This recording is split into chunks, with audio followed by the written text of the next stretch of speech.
మూడవ రోజు వరకు కూడా ఇప్పటి వరకు 22 లక్షల మందికి పెట్టుబడి సాయం అందవేత. 640 కోట్ల నిధులు రైతుల ఖాతాలోకి జమ. కొనసాగుతున్న పెట్టుబడి సాయం పంపిణీ. సో తెలంగాణలో కాంగ్రెస్ ప్రభుత్వం హయాంలో అధికారంలోకి వచ్చిన తర్వాత రైతు బంధు వేగంగా నిధులు అయితే జమ అవుతున్నాయి రైతుల ఖాతాలకు. సో సోమవారం నుంచి రైతుల ఖాతాలో రైతు బంధు నిధులు జమ అవుతూనే ఉన్నాయి. ఇప్పటి వరకు 22 లక్షల మంది రైతుల ఖాతాలో 640 కోట్ల మేర నిధులు అయితే జమ చేశారు. ఏ ఒక్క రైతుకు ఇబ్బంది కలగకుండా పంట పెట్టుబడి సహాయం అందించాలని సీఎం రేవంత్ రెడ్డి అధికారులకు స్పష్టం చేశారు.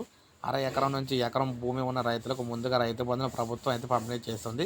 వారం 10 రోజుల్లో 5 ఎకరాల్లో భూమి ఉన్న రైతులందరికీ కూడా రైతు బంధు పంపిణీ అయితే కానుందని అధికారులు అయితే తెలియజేస్తున్నారు.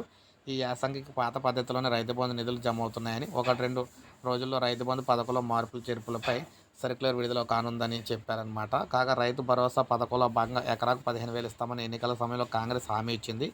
వానాకాలం 7,500, యాసంగి 7,500 రైతుల ఖాతాలో జమ చేస్తామని పేర్కొంది. అదే సమయంలో కౌలు రైతులకు కూడా రైతు భరోసా అమలు చేస్తామని చెప్పారు. అయితే రైతు భరోసా విధి విధానాలు రూపొందించడానికి సమయం పడుతుందని, అందుకే పాత విధానంలో రైతు బంధును అన్నదాతల ఖాతాలో జమ చేస్తున్నామని చెప్పారు. త్వరలో రైతు భరోసా పథకంపై విధి విధానాలు ఖరారు కానున్న నేపథ్యంలో కొత్త రైతులతో పాటు కౌలు రైతులకు కూడా రైతు బంధు నిధులు అయితే అందనున్నాయన్నమాట.